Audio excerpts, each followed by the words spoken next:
The state's approach to dealing with a growing number of earthquakes caused by oil and gas drilling activity is based on limited science and even more limited funding. Two issues that are linked because you can't get better science without paying for it. Finding better science, improving funding, and making decisions that will impact tens of thousands of Oklahomans. It's just another day at the office for a small group of people inside the Jim Thorpe building near the state capitol.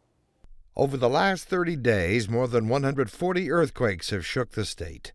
The strongest were near Cherokee and Medford in Alfalfa and Grant counties of north-central Oklahoma, two communities in the middle of a huge oil field that developed over the last few years. The field is known as the Mississippi Lime, and wells that are drilled there produce billions of barrels of salt water.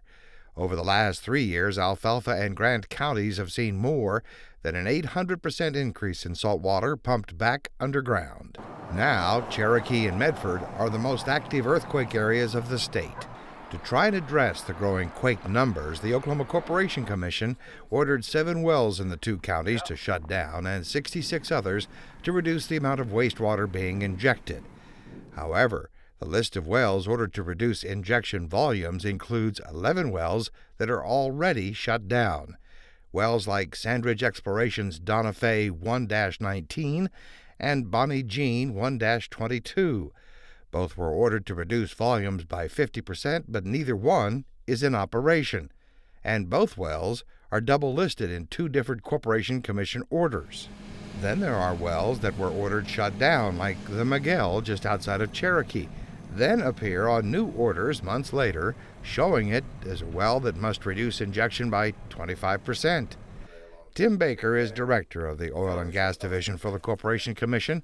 He confirms decisions have been made to let some wells resume operations after being ordered shut down or to reduce volumes as a way to try and reduce earthquakes. We have meetings with operators on a weekly basis now on reducing volumes.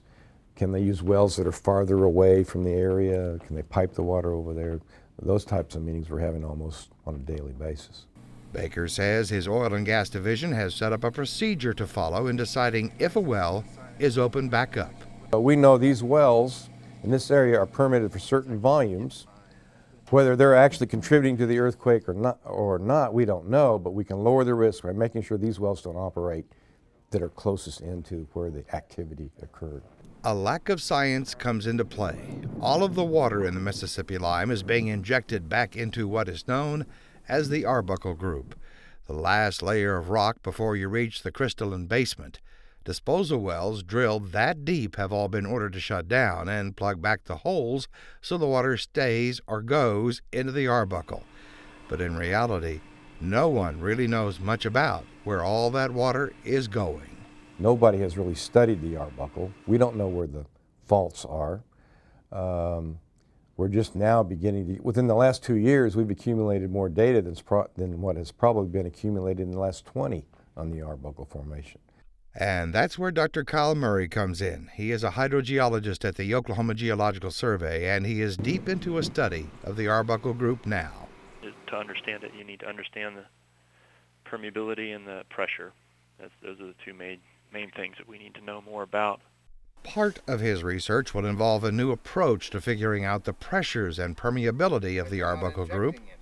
Install pressure transducers into Arbuckle disposal wells that are inactive for one reason or another.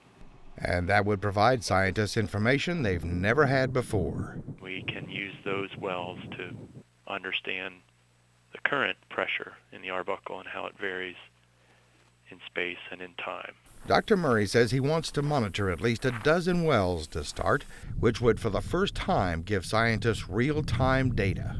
See any changes in pressure as a result of seismic activity or as a result of injection or as a result of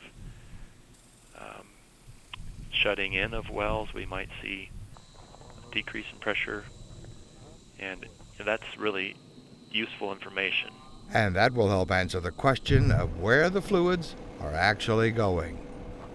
Fundamental fluid mechanics type of data is what we would be collecting. You don't know where the fluids go unless you know where the high pressure is versus the the low pressure. That is information that would answer a question many Oklahomans have been asking for some time. And then we could all understand if you injected a well that's in the vicinity of our monitoring points, what direction it might go, and why. We could explain the why. But this is research that comes with a price tag, and that is what is really on the mind of Oil and Gas Director Tim Baker. I am asking for a fee increase, which in this environment is tough to do. Those fees would be used to mainly help sustain this project and keep it going. We'll see how that goes. Both the Corporation Commission and the Geological Survey are facing major budget cuts along with every other state agency, and the Geological Survey still hasn't replaced its seismologists who were critical to helping Baker and his team decide things like which wells to shut down and which ones to let go back into operation.